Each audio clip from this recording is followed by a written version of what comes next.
personas que ya tienen una experiencia con Cristo y que estaban experimentando una serie de problemas en cuanto a su fe. En Hebreos capítulo 2, por ejemplo, versos del 2 al 4, dice: porque si la palabra dicha por medio de los ángeles fue firme, y toda transgresión y desobediencia recibió justa retribución, ¿cómo escaparemos nosotros si descuidamos una salvación tan grande? La cual, habiendo sido anunciada primeramente por el Señor, nos fue confirmada por los que oyeron, testificando Dios juntamente con ellos con señales y prodigios y diversos milagros y repartimientos del Espíritu Santo según su voluntad. O sea, que estos que están aquí en el capítulo 2 de Hebreos dicen: mira, los apóstoles que predicaron, aquellos que hablaron con Cristo, a esta generación, que es la segunda generación que creyó, es a la que va dirigida esta carta de Hebreos. Y es bien importante, por ejemplo, en Hebreos capítulo 3, verso 1, que nosotros podemos ver que dice aquí bien claro: por tanto, hermanos santos, participantes del llamamiento celestial, considerad al apóstol y sumo sacerdote de nuestra profesión. Fíjense que dice: por tanto, hermanos santos, participantes del llamamiento celestial. Así que podemos tener ya resuelto de entrada que esta epístola o carta de Hebreos va dirigida a una comunidad de creyentes. Y hace un énfasis también esta carta en que pongamos los ojos en Jesús, que es el autor y consumador de la fe, que no haya distracciones en términos de lo que es nuestra fe. Ciertamente hay personas en este tiempo cuestionándose su fe, otros pues experimentando cierta dejadez espiritual o cierto cansancio, pues debido a que realmente estamos viviendo lo que sabemos que es una inestabilidad mundial. O sea, hay un caos general en términos de la salud, en términos de todas las naciones con pandemia y otra serie de experiencias, y personas empiezan a cuestionarse la fe.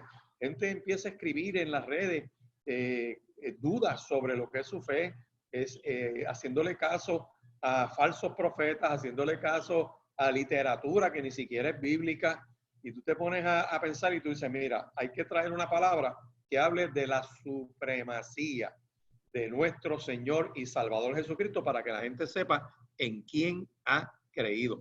Pero el apóstol, fíjate qué interesante, le dice a Timoteo, en segunda de Timoteo, capítulo 3, que se describen los postreros días, y los describe que vendrían tiempos peligrosos. Y es interesante porque se los describe, esos tiempos peligrosos, caracterizando conductas de las personas. Cuando tú vas a segunda de Timoteo, capítulo 3, versos del 1 al 5, una marca de estos tiempos finales es que, y lo voy a detallar como lo puse en mis notas: uno, habrá hombres amadores de sí mismos. Dos, avaros. Y eso lo estamos viendo en los escándalos que están ocurriendo en diversos lugares ante las pandemias, cómo gente abusa, se quiere lucrar, ¿verdad?, de la necesidad de que tiene la población. Yo recuerdo esas mascarillas que usan las personas que eran de papel, que las vendían en la farmacia a 10 y 15 centavos, están a 2 y 3 dólares. O sea, ahí tú notas, ¿verdad?, la avaricia que entra. Están también personas vanagloriosas, soberbios, blasfemos, desobedientes a los padres, ingratos, impíos, sin afecto natural, implacables, calumniadores, intemperantes, crueles, aborrecedores de lo bueno, traidores, impetuosos, infatuados, amadores de los deleites más que de Dios.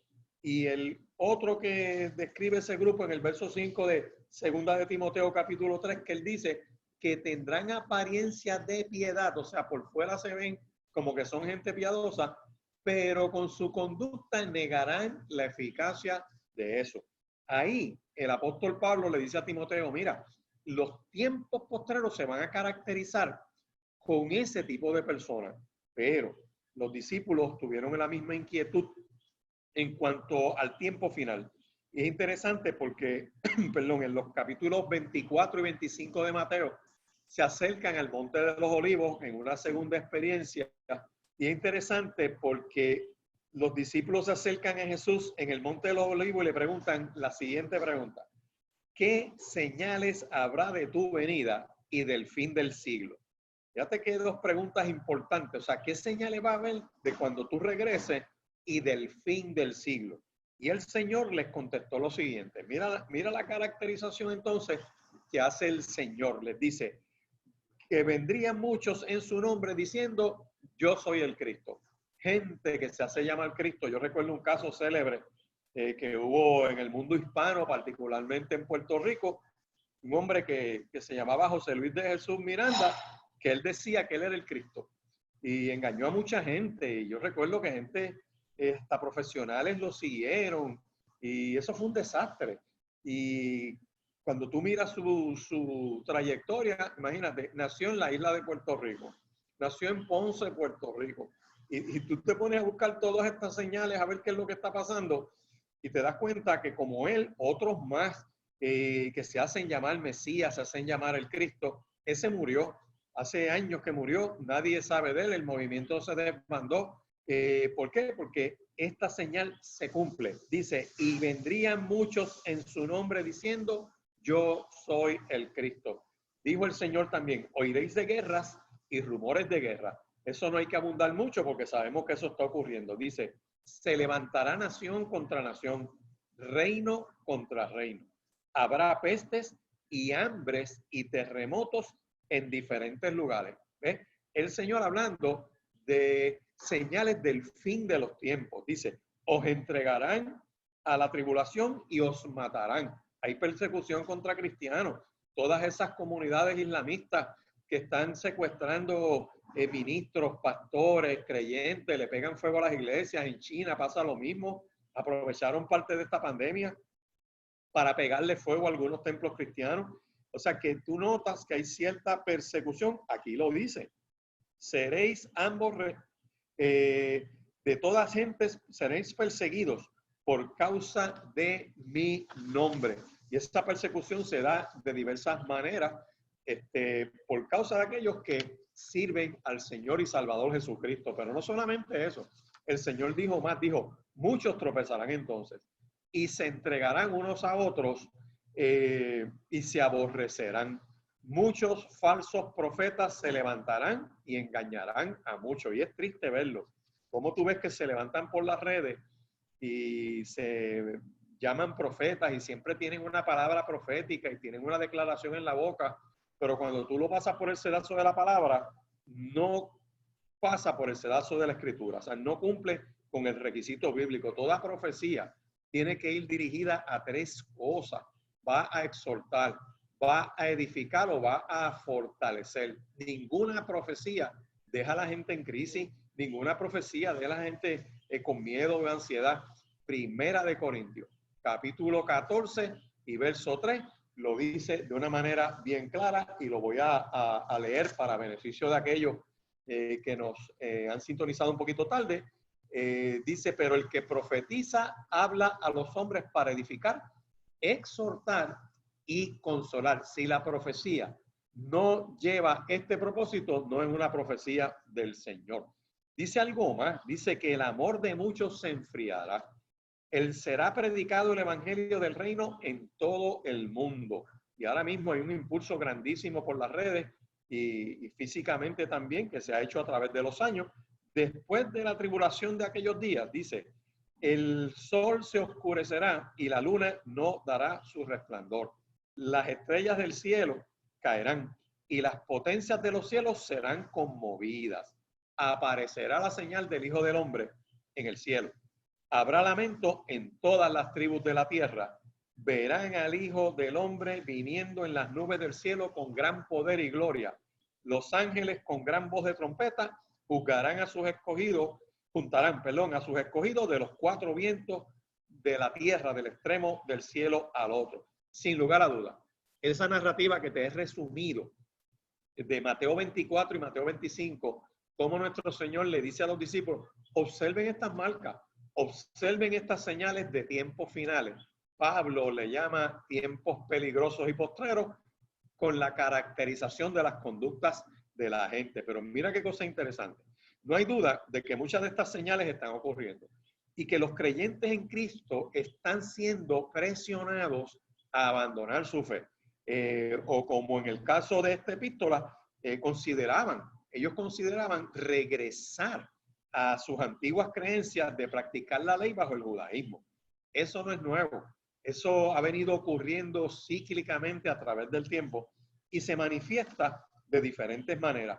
Por lo que vamos a ver a través del libro de Hebreos, ¿verdad?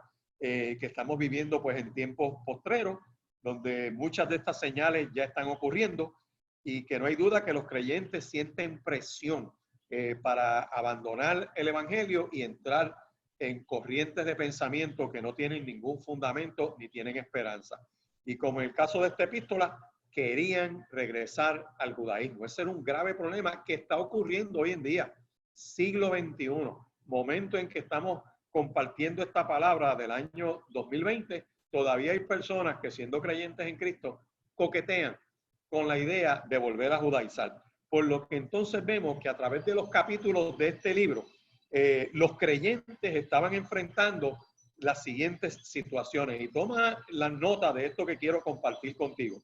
Lo primero que estaban experimentando, puedes ir conmigo, Hebreos, capítulo 5. Mirar en Hebreos, capítulo 5, versos del 11 al 14, las siguientes palabras, ¿verdad?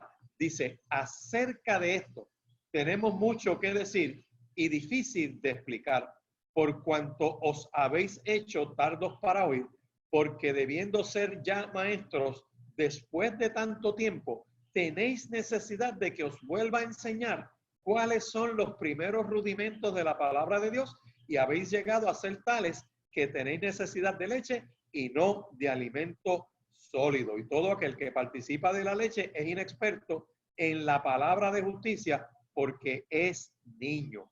Pero el alimento sólido es para los que han alcanzado madurez, para los que por el uso tienen los sentidos ejercitados en el discernimiento del bien y del mal. El primer problema que estaba experimentando este pueblo, que a quien se le dirige la carta de Hebreos, que ya sabemos que son creyentes, que son cristianos, que están coqueteando con la iglesia, con la idea de regresar para atrás, le dice, mira, ustedes tienen un problema de estancamiento espiritual. Están estancados en lo básico. Se han quedado ahí y no miran más allá.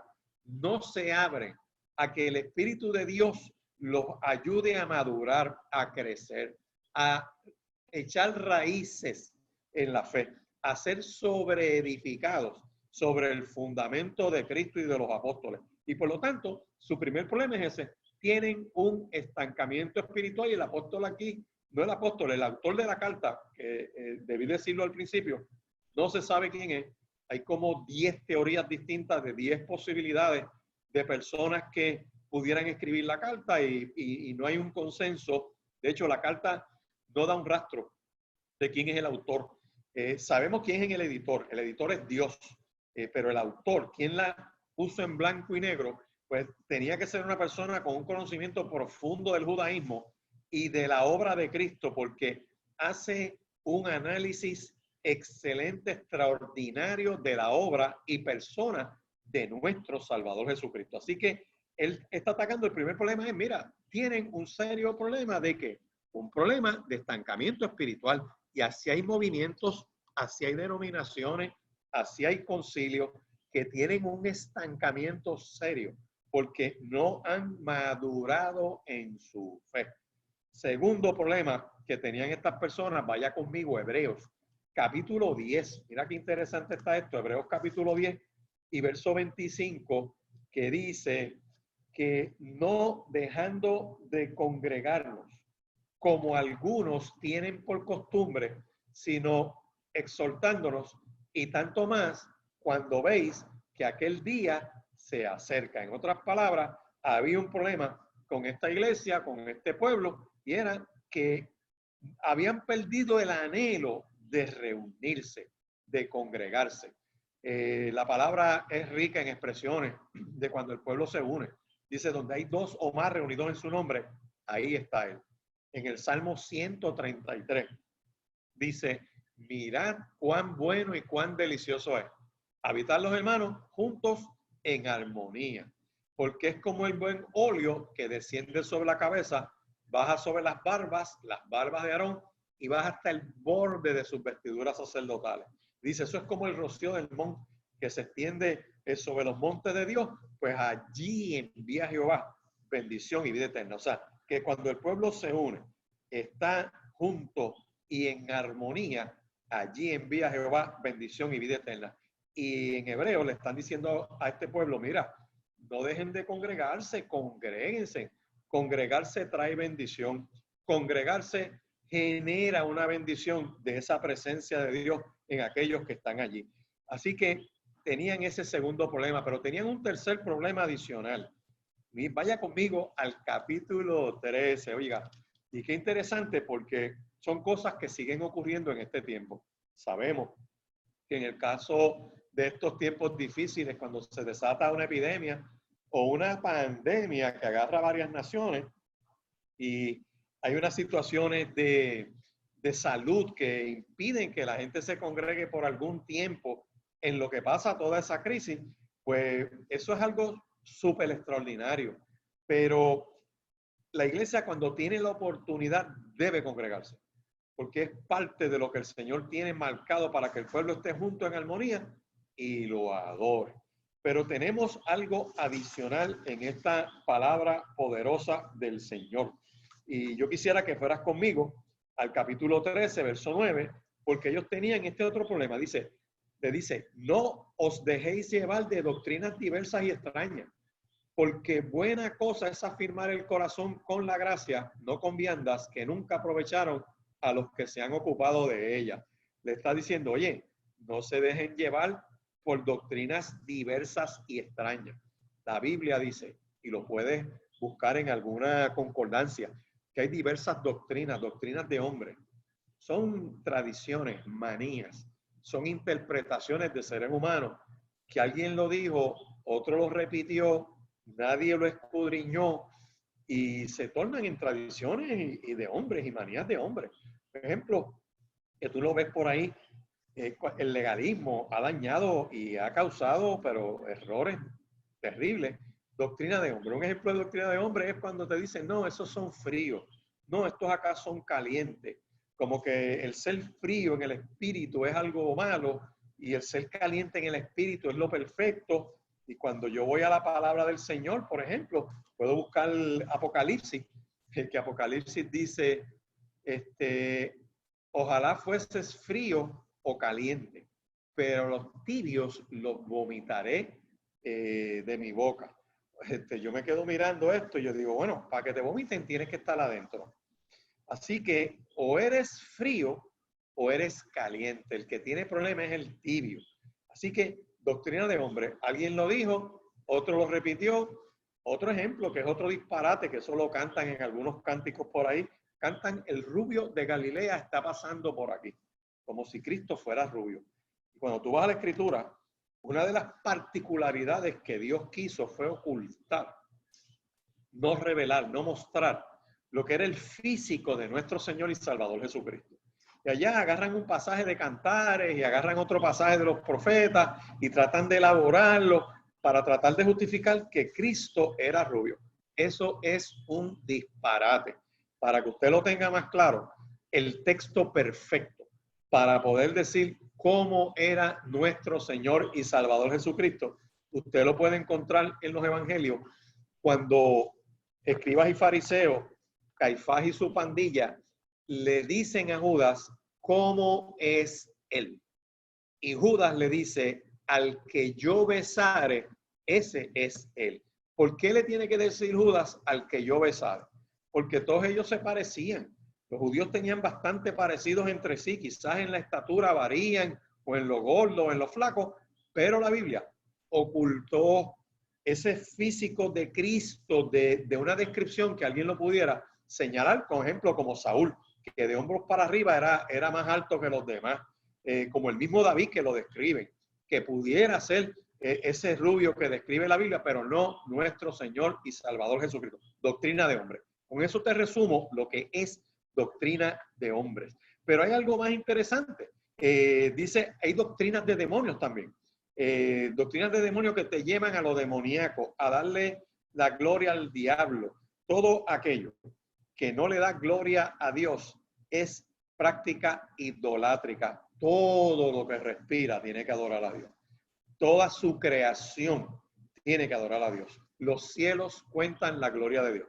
El firmamento anuncia la obra de sus manos. Así que este grupo de creyentes a quien va dirigida esta carta de Hebreos ya teníamos tres problemas. El primero, el estancamiento espiritual. Dos, que no se estaban congregando. Y tres, que habían entrado diversas doctrinas extrañas. Y yo le invito a que usted no se salga de la poderosa palabra del Señor. Mire bien lo que dice la Escritura. Y el cuarto problema que ellos tenían, y esto es bien parecido a estar estancado, pero vaya conmigo a Hebreos, vaya a Hebreos capítulo 6, para que usted vea la particularidad que este pueblo estaba pasando. Dice, pero deseamos que cada uno de vosotros muestre la misma solicitud hasta el fin, en plena certeza de la esperanza. ¿Por qué? Porque cuando yo miro ese capítulo 6, desde el verso 1, que dice, por tanto, dejando ya los rudimentos de la doctrina de Cristo, vamos adelante a la perfección, no echando otra vez el fundamento del arrepentimiento de obras muertas, de la fe en Dios, de la doctrina de los bautismos, de la imposición de las manos, de la resurrección de los muertos y del juicio eterno. Y esto haremos si Dios en verdad lo permite. ¿Qué problema ellos tenían? Que se quedaban en lo mismo de manera circular. Yo quiero que tú sepas que la palabra de Dios hace dos cosas.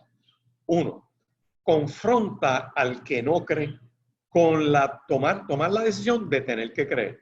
Porque de tal manera amó Dios al mundo que ha dado a su Hijo unigénito para que todo aquel que en él cree no se pierda, mas tenga vida eterna. O sea, que el que no ha creído en Cristo tiene un serio problema.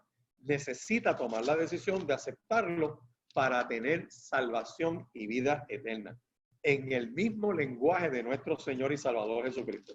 Yo te invito a que vayas a Juan capítulo 3 y mires conmigo el verso 17 que dice, porque no envió Dios a su Hijo al mundo para condenar al mundo, sino para que el mundo sea salvo por él.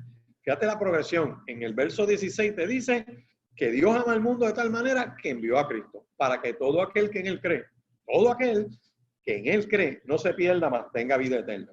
Dos, que Dios no envía a su Hijo al mundo para condenar al mundo, sino para salvación. El anhelo de Dios es que la gente se salve. Verso 18, el que en él cree no es condenado, pero el que no cree ya ha sido condenado porque no ha creído en el nombre del unigénito Hijo de Dios. Si te fijas, es Cristo hablando. Juan capítulo 3. Y va dirigido a la decisión de la gente. Esto es por la fe, no es por las obras. Y el verso 19 es bien categórico. Dice, y esta es la condenación. ¿Cuál es la condenación? Que la luz vino al mundo y los hombres amaron más las tinieblas que la luz porque sus obras eran malas. Así que ahí tienes una definición de la condenación, que el que tiene la oportunidad de aceptar a Cristo y no lo acepta, ya está condenado. Y la razón por la que no lo quieren aceptar es que no quieren dejar de hacer la maldad que están haciendo. Así que ya vemos cuatro problemas serios que tenía este grupo, tenía este pueblo, tenían estos creyentes que habían aceptado a Cristo y que estaban ya coqueteando con la idea de regresar para atrás. Pero mira qué cosa interesante. La pregunta que tenemos que hacernos es, ¿por qué hay personas que quieren dejar el evangelio y volver atrás? Volver a sus prácticas paganas o sencillamente no creer. Bueno, ya vemos que en Juan capítulo 3, verso 19 dice y 20, es que quieren seguir en sus prácticas pecaminosas y la luz los expone. Y como la luz los expone, pues no quieren aceptar a Jesús porque aceptar a Cristo implica un cambio de vida. Pero cuando yo voy a Hechos capítulo 15, yo quiero que vayas conmigo a Hechos capítulo 15, porque ahí se está describiendo un problema que está pasando nuevamente en este siglo. Y es que hay un grupito que quiere volver a judaizar. Se emocionan mucho con los viajes a Israel y van para allá y allá traen arena del desierto de yo no sé qué y traen aceite de oliva de allá del sitio donde Cristo oró Eso está bien como souvenir, yo no digo que eso está malo. Van allí, se bautizan por segunda o por tercera vez porque el Jordán es el sitio y empiezan con toda esta cosa bien interesante, pero se van desviando. Se van desviando porque empiezan a sustituir unas cosas con otras.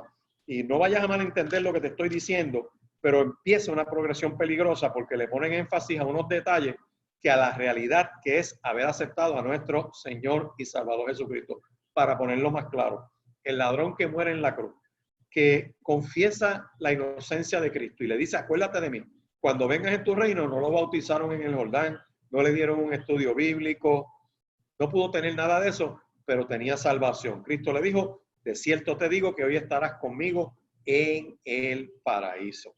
Así que vamos a mirar Hechos, capítulo 15, porque tenemos un grupito que está empezando otra vez a desbandarse, a volver a los rituales, ya quieren ser judíos, quieren probar su abolengo cefaldita o su abolengo de la tribu de yo no sé qué, y por ahí siguen.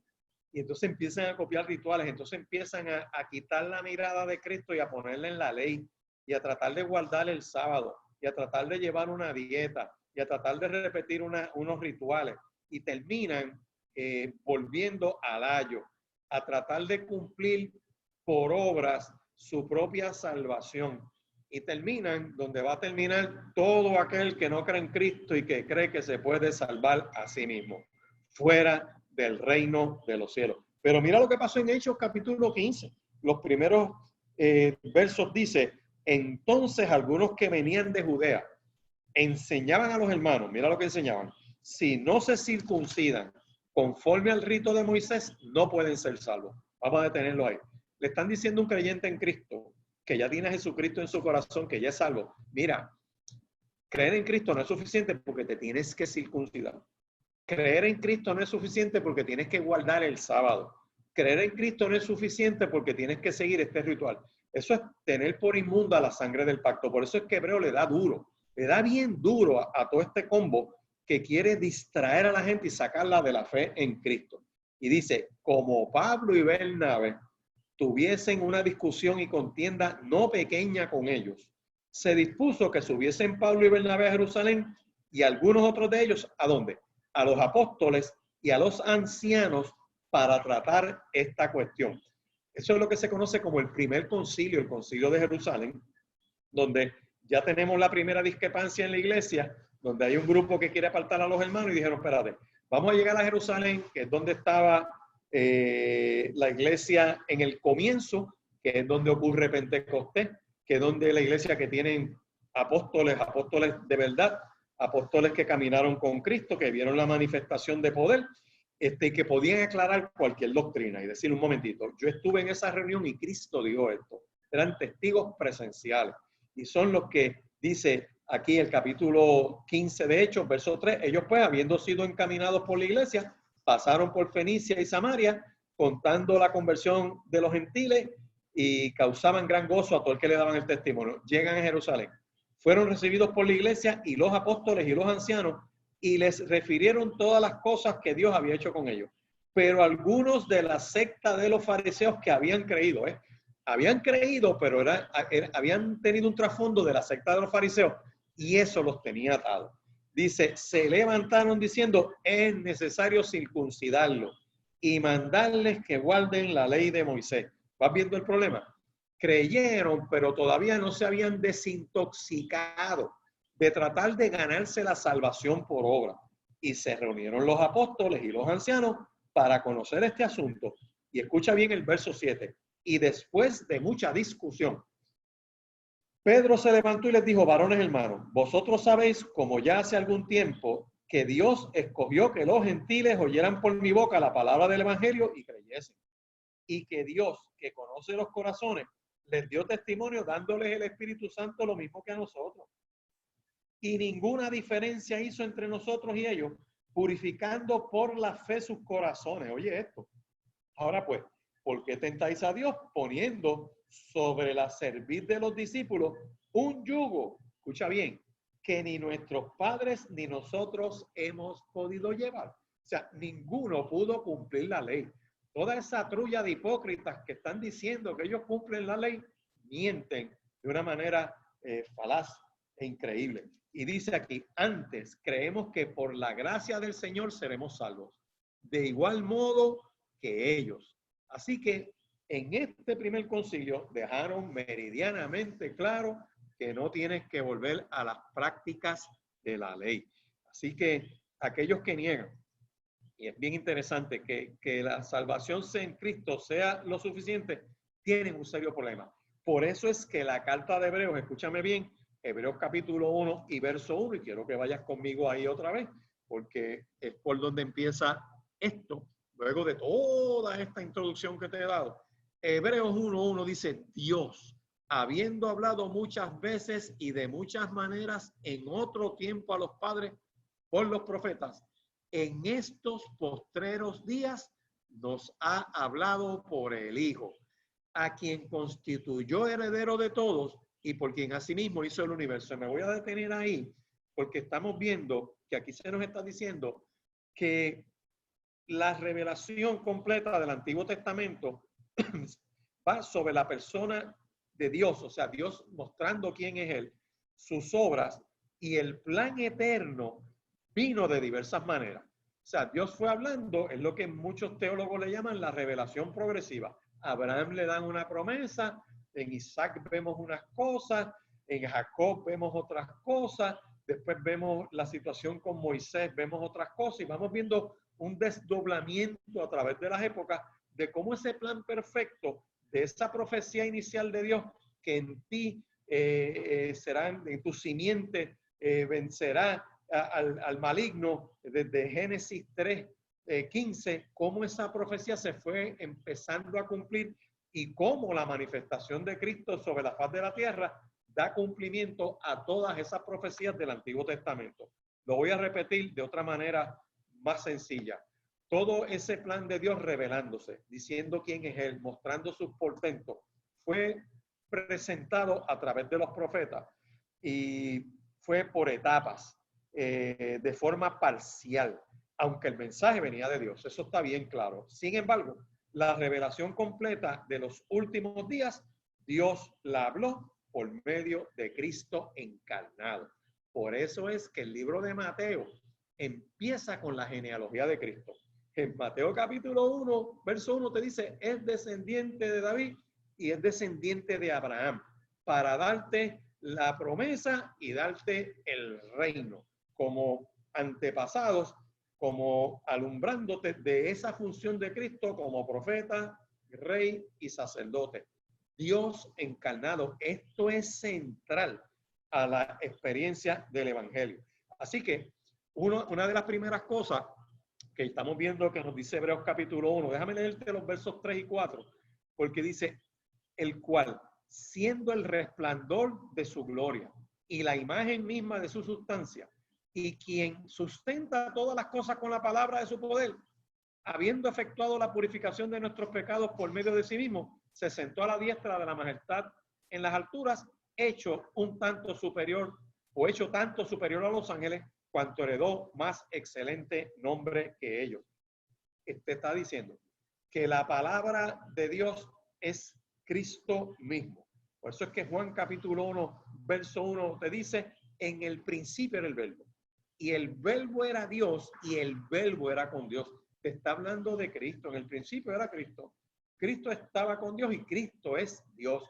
Hebreos enfatiza esto de manera poderosa. Así que aquellos que niegan, escúchame bien, que Dios se encarnó en Cristo, son falsos profetas que han salido por el mundo. Entre ellos, ahí están los ruselistas, discípulos de Russell, que se metieron ahí en el Apocalipsis a buscar y empezaron a pronosticar fechas y pasaron un bochorno y una vergüenza tan grande que en 1914 Cristo no vino y crearon todo eso de que no vino porque se movió a otro santuario. Bueno, un lapachero teológico. Los ruselistas que hoy en día andan por ahí, se llaman testigos de Jehová, tienen este problema. Niegan que Cristo es Dios, que es Dios encarnado, que es parte de esa manifestación gloriosa de Dios mismo. Y los otros, ¿quiénes son? Por ejemplo, los mahometanos, los seguidores de Mahoma, que hoy en día le llaman los islamistas o musulmanes, que su Corán plantea que Cristo no es Dios, que Cristo es un profeta más. ¿Y qué nos dice la advertencia de Primera de Juan? Escúchame bien, capítulo 4, versos 2 y 3. Por favor, búscalo ahí. Primera de Juan, capítulo 4, versos 2 y 3. Nos dice de la siguiente manera. Dice así: en esto conoced el Espíritu de Dios. Todo espíritu que confiesa que Jesucristo ha venido en carne es de Dios. Y todo espíritu que no confiesa que Jesucristo ha venido en carne no es de Dios. Y este es el espíritu del anticristo, el cual vosotros habéis oído que viene y que ahora ya está en el mundo. Hebreos capítulo 1, esos primeros versos ponen un énfasis de la preeminencia del que es único. Él mismo es Dios y está íntimamente ligado al Padre. Él nos ha revelado a Dios. Por eso es que al nosotros mirar, y yo sé que el tiempo corre rápido, pero quiero que prestes atención a Hebreos capítulo 1, versos del 2 al 4, nos da un énfasis poderoso para decirnos que Dios es, Cristo es Dios. Lo primero que te dice ahí es que Dios habla por medio de Cristo, o sea, que si en estos tiempos finales nos habló por medio de Cristo, no espere que te hable de otra manera. Tienes que ir a la poderosa palabra de Dios. Puede levantarse un profeta, puede alguien darte una palabra de ciencia, pero tiene que ser todo enmarcado en las Escrituras, en la poderosa palabra de Dios, porque si no, te corres el riesgo de dejarte ir por la emoción de los profetas. Y de eso hay bastante corriendo en este tiempo. Así que no, que si Dios habló por medio de Cristo, no busques otra revelación. Nosotros estamos completos en Él. Fuera de Cristo no tenemos que buscar más nada. Lo segundo, dice que Cristo es heredero de todo y por quien asimismo hizo el universo. La palabra enfatiza, escúchame bien, que Cristo participó en la creación. Ve conmigo al Evangelio según Juan, capítulo 1. Ve conmigo al capítulo 1. El verso 3 aproximadamente dice de la siguiente manera. Juan capítulo 1, verso 3 dice: todas las cosas por él fueron hechas y sin él nada de lo que ha sido fue hecho. Cristo participó en la creación. De hecho, Padre, Hijo y Espíritu Santo. Dice Génesis capítulo 1 que el Espíritu de Dios se movía sobre la faz de las aguas. Que Dios habló y ocurrieron las cosas. Y cuando dice Dios habló, aquí nos ilustra Juan capítulo 1, era el verbo era Dios y el verbo era con Dios. Es dunamis, es poder. Dios es poder. Su palabra es poder. Por eso es que cuando Dios habla, ocurre una explosión. Cuando Dios habla, hay dunamis. Y por eso es que todas esas personas que empezaron después en los 1800 a hablar de un Big Bang y de una explosión, pues lo que les faltó entender fue que esa explosión es provocada por la poderosa palabra de Dios desde el principio. Por eso es que una explosión coherente, por eso es que la vida tiene sentido, por eso es que Dios es amor, porque Padre, Hijo y Espíritu Santo son amor en esencia. Así que es algo tremendo esta palabra poderosa. Y dice Juan capítulo 1, verso 3, todas las cosas fueron hechas por él. Dice, y sin él nada de lo que ha sido hecho fue hecho. Así que para ir resumiendo esta palabra poderosa en este minuto final, recuerda que Dios nos habló por medio de Cristo, que Cristo es heredero de todo, pero es el autor de todo. Escúchame bien, Cristo es el resplandor de la gloria de Dios. O sea, que en Cristo la plenitud de la gloria de Dios es perfectamente revelada. Y esto yo se lo tengo que repetir, por favor. Hebreos capítulo 1, verso 3 dice, Cristo es el resplandor de la gloria de Dios. Escúchame bien, porque yo sé que esto va a sacudir a mucho pueblo bien carismático por ahí. Es que, ¿qué tú le puedes añadir a la gloria de Dios? Vamos a mirarlo así. Si Cristo es el resplandor de la gloria de Dios, cuando decimos a su nombre gloria, estás hablando de lo máximo. y a su más gloria ¿de qué? ¿De dónde? Es un disparate teológico, pero alguien lo dijo, suena bien, se van por la emoción, pero choca con la palabra. Lo puedes seguir diciendo y no te vas a perder, no te equivoques. Pero lo que te estoy tratando es de llevar al texto para que entienda que Cristo es el resplandor de la gloria de Dios y Cristo es la imagen misma de su sustancia. En otras palabras, hay equivalencia entre Dios y Cristo. Yo con esta palabra que te estoy compartiendo en esta hora, yo te invito a que repases Hebreos capítulo 1, estos primeros versos y sepas que el estar adorando a Cristo como nuestro Señor y Salvador va montado sobre un fundamento poderoso que estás adorando al mismo Dios. Y hay algo bien interesante, además de la equivalencia entre Dios y Cristo, sino que Cristo sustenta todas las cosas con la palabra de su poder. Y esto es bien, bien importante.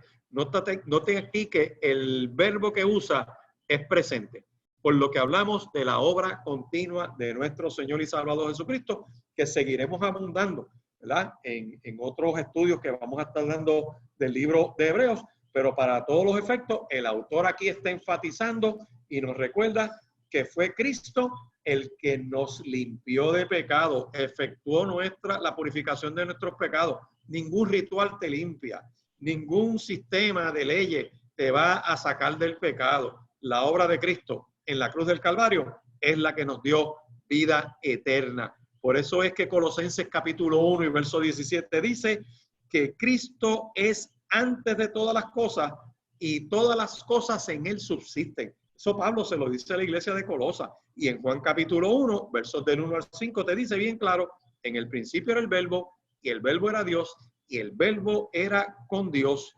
Y dice, en el principio era con Dios, todas las cosas por él fueron hechas, sin él nada de lo que ha sido hecho fue hecho, en él estaba la vida, y la vida era la luz de los hombres, y la luz en las tinieblas resplandece, y las tinieblas no prevalecen contra ella. Por eso es que cuando aceptamos a Cristo como nuestro único y eterno Salvador, somos trasladados del reino de las tinieblas al reino de su luz admirable. El autor de Hebreos nos recuerda que fue Cristo el que nos purificó y nos limpió de nuestros pecados, que pagó el precio del pecado y que nos mantiene limpios permanentemente porque Dios lo resucitó de entre los muertos. Y mira lo que dice ahí, Cristo se sentó a la diestra de la majestad de las alturas. Así que recordemos, y esto es bien poderoso, a mí me gusta esta palabra porque va integrada al resto del evangelio. Cuando Cristo fue llevado ante el sumo sacerdote Caifás, que es donde se trató de cuadrar el caso para llevarse después a Pilato. Eso está en Mateo capítulo 26 y verso 64. Que frustrado Caifás le dice, mira acá, no encuentra la prueba para poder encontrarlo culpable. Te conjuro por el Dios viviente, ¿eres tú el Cristo? Vamos a esperar a otro. Y Cristo le contesta en ese verso 64, tú lo has dicho. Y además os digo, que desde ahora veréis al Hijo del Hombre sentado a la diestra del poder de Dios, viniendo en las nubes del cielo. Eso es un hecho poderoso, porque ocurre cuando el Señor muere y resucita de entre los muertos, llega esa presencia de Dios, su muerte pagó por nuestro pecado, su resurrección garantiza que el sacrificio de Cristo fue aceptado y que tú y yo tenemos oportunidad de tener vida eterna al aceptarlo como nuestro Señor y Salvador. Hay un testigo que está en el libro de los Hechos, es en el capítulo 7, y es interesante porque ese hecho de que Jesús está sentado a la diestra de Dios nos da garantía de que su sacrificio fue aceptado por Dios. También que ahora Cristo ocupa un lugar de honor y gloria y de autoridad. Y ese testigo que lo vio sentadito allí fue nada más y nada menos que Esteban, aquel discípulo lleno del Espíritu Santo que cuando lo están apedreando, dice Hechos capítulo 7, versos 55 y 56, que puesto los ojos en el cielo, miró y vio la gloria de Dios, o sea, vio el resplandor de esa gloria. ¿Quién es el resplandor de la gloria? Cristo. Dice, y a Jesús que estaba a la diestra de Dios, y dijo, he aquí veo los cielos abiertos, y al Hijo del Hombre que está a la diestra de Dios. Todas estas descripciones aplican solamente a nuestro Señor y Salvador Jesucristo, al único que es digno de toda alabanza y adoración. Repasa Hebreos capítulo 1, versos del 1 al 4, que ha sido el propósito de este estudio. Seguiremos con otros más. Así que Dios te bendiga, Dios te guarde y gracias por estar mirando y recibiendo esta palabra del Señor.